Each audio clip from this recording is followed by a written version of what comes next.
বসিরহাট জেলার লড়াকু নেত্রী শ্রী রেখা পাত্র মহাশয়, উনি এই লোকসভার প্রার্থীও বটেন এবং প্রধানমন্ত্রীজির স্নেহধন্যা। ভারত মাতা কি, ভারত মাতা কি, জয় শ্রীরাম, জয় জয় শ্রীরাম। মাননীয় প্রধানমন্ত্রীজির সমর্থনে এই মঞ্চ সম্মানীয় মঞ্চ এবং এই মঞ্চের সামনে উপস্থিত সমস্ত এই বিজেপি পরিবার, আমার মা, ভাই, বাবা, সবাই আমার প্রণাম গ্রহণ করবেন। আপনাদের কাছে নতুন করে কিছু বলার নেই। আপনাদের এই বোনের নামে যে কালিমা লিপ্ত করা হচ্ছে সেটা একটা মিথ্যে, সেটা আপনাদের হয়তো জানতে বাকি নেই। এই বোন কখনোই 2000 টাকায় কারোর কাছে বিক্রি হয়নি, আর হবেও না। কেননা এই বোন আপনাদের সাথে ছিল আর আজীবন আপনাদের সাথে থাকবে। আর আজকে মাননীয় প্রধানমন্ত্রী সম্মানীয় মঞ্চে দাঁড়িয়ে সেই প্রতিজ্ঞা করে যাচ্ছে। তাই আপনাদের কাছে আমি বেশি কিছু বলবো না, দুই একটা বক্তব্য রেখে আমার বক্তব্য শেষ করব। আজকের এই মঞ্চে যেটা আমার আপনাদের কাছে বলার ছিল, আজকের এই মঞ্চে মাননীয় প্রধানমন্ত্রীজিকে আমরা মাননীয় প্রধানমন্ত্রীর তৃতীয়বারের জন্য মাননীয় প্রধানমন্ত্রীজি করছি। এই গ্যারান্টি আমার মা ভাই বোনেদেরকে গ্যারান্টি সভা নিতে হবে।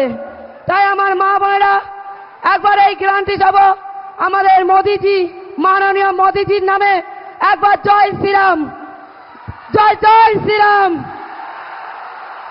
আর এই পশ্চিম বাংলায় আজকের যে তৃণমূলের ছোট ছোট এখনো যে ছোট ছোট যে পিঁপড়েরা এখনো আমাগাড়ি দিচ্ছে আর মা বোনেদেরকে হুমকি দিচ্ছে আর মিথ্যে কেস দিয়ে যেটা ভাই মায়েদেরকে হাজতবাস করাচ্ছে, তার উপযুক্ত জবাব আমরা দেব, দিচ্ছি।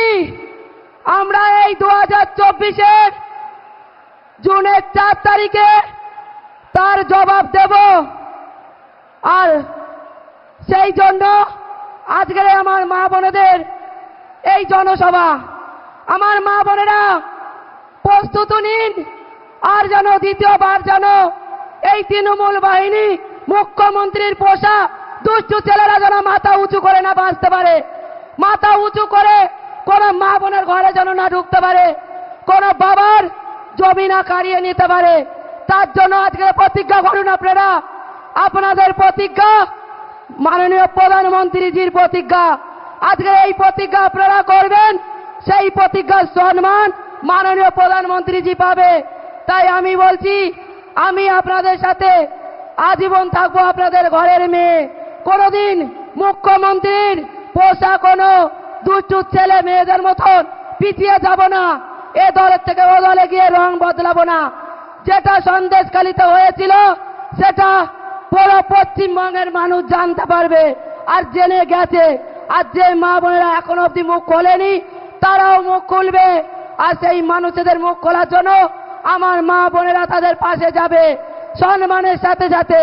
তাই আপনাদের কাছে আমার অনুরোধ, মাননীয় প্রধানমন্ত্রীজি ছিলেন আর তৃতীয়বারের জন্য প্রধানমন্ত্রীজি হচ্ছেন। আর এই বসিরহাট আমরা ওনাকে উপহার হিসেবে দিচ্ছি। তাই আমার এই সংক্ষিপ্ত বক্তব্য আমি বাড়াবো না, আমার সংক্ষিপ্ত বক্তব্য আমি এখানেই শেষ করছি। ভারত মাতা কি, ভারত মাতা কি, জয় জয় শ্রীরাম, জয় জয় শ্রীরাম। নমস্কার। ধন্যবাদ রেখা পাত্র মহাশয়কে। এবার